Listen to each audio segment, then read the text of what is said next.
సాక్షి TV ప్రసారాలను నిలిపివేయడం చట్టరీత్యా నేరం. సాక్షి టీవీ ప్రసారాల కోసం మీ స్థానిక కేబుల్ ఆపరేటర్ని వెంటనే సంప్రదించండి. డిటిహెచ్లో, ఇంటర్నెట్లో కూడా సాక్షి టీవీ ప్రసారాలను వీక్షించవచ్చు. విశాఖ స్టీల్ ప్లాంట్ ప్రొడక్షన్ కు ఉద్యోగుల జీతాలకు ముడిపెడుతూ యాజమాన్యం సర్క్యులర్ జారీ చేయడంపై ఉద్యోగులు తీవ్ర స్థాయిలో మండిపడుతున్నారు. ఇటువంటి సర్క్యులర్ దేశంలో ఎక్కడా జారీ చేయలేదు అని వారు గుర్తు చేస్తున్నారు.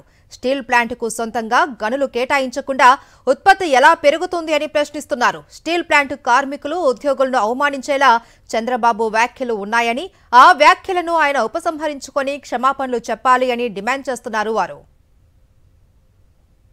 ఎన్నికలకు ముందు స్టీల్ ప్లాంట్ను కాపాడుతాము అని చంద్రబాబు, పవన్ కళ్యాణ్ ఇచ్చిన హామీ ఏమైపోయింది అని అంటున్న కార్మికుల నుంచి మరిన్ని వివరాలను గాజువాక నుంచి మా ప్రతినిధి నాయుడు అందిస్తారు. దేశంలో ఎక్కడా లేని విధంగా విశాఖ స్టీల్ ప్లాంట్లో పనిచేస్తున్న ఉద్యోగుల మీద స్టీల్ యాజమాన్యం అనేక కుట్రలు చేస్తుంది. ప్రొడక్షన్ పెట్టే వాళ్ళకి ప్రతి నెల శాలరీలు ఇస్తామని చెప్పి సర్క్యులర్ని విడుదల చేసింది.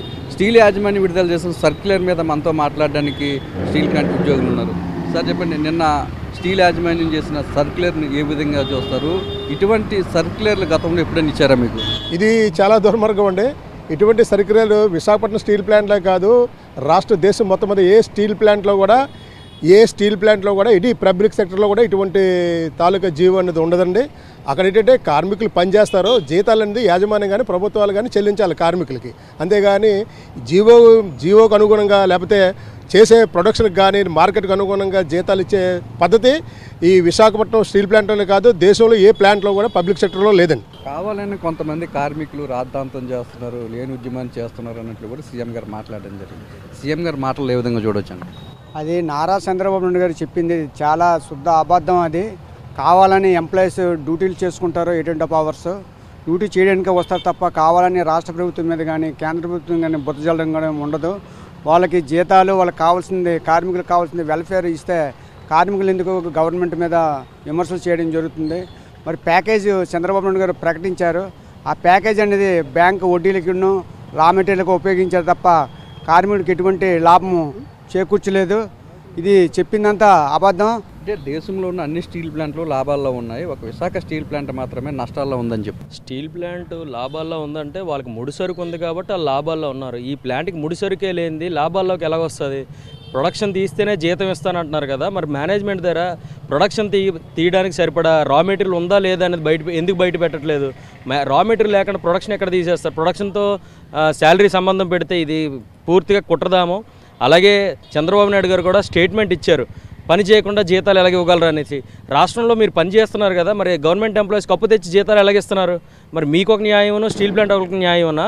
ఈ రెండింటికి పోల్చి చూడకూడదు. సార్, ఇంకా ఏర్పాటు కానీ ప్రైవేట్ స్టీల్ ప్లాంట్కి ముడి సరుకు కావాలని అడుగుతున్నారు కూటమి నాయకులను.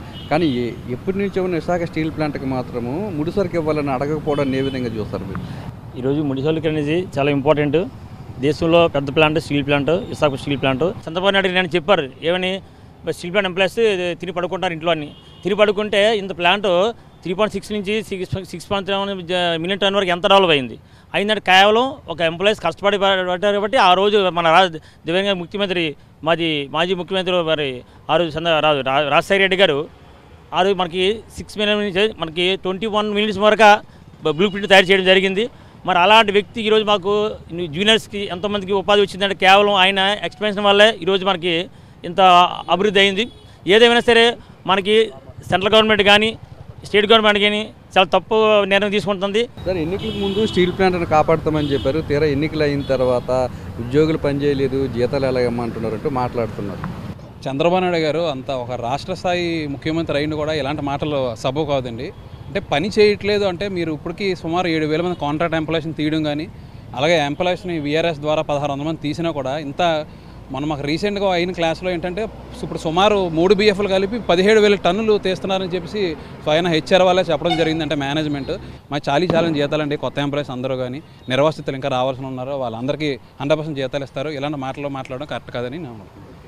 ప్రొడక్షన్కు కార్మికుల జీతాలకు లింక్ పెడుతూ సర్క్యులర్ ఇవ్వడాన్ని ఉద్యోగులంతా కూడా తీవ్రంగా వ్యతిరేకిస్తున్నారు. చంద్రబాబు నాయుడు ఏవైతే మాట్లాడారో స్టీల్ ప్లాంట్ గురించి కానీ కార్మికుల గురించి కానీ ఆ మాటలన్నింటిని కూడా తీవ్రంగా ఖండిస్తున్నారు. కెమెరామెన్ శంకర్తో నాయుడు, గాజువాక. సాక్షి టీవీ ప్రసారాలను నిలిపివేయటం చట్టరీత్యా నేరం. సాక్షి టీవీ ప్రసారాల కోసం మీ స్థానిక కేబుల్ ఆపరేటర్ను వెంటనే సంప్రదించండి. DTHలో ఇంటర్నెట్లో కూడా సాక్షి టీవీ ప్రసారాలను వీక్షించవచ్చు.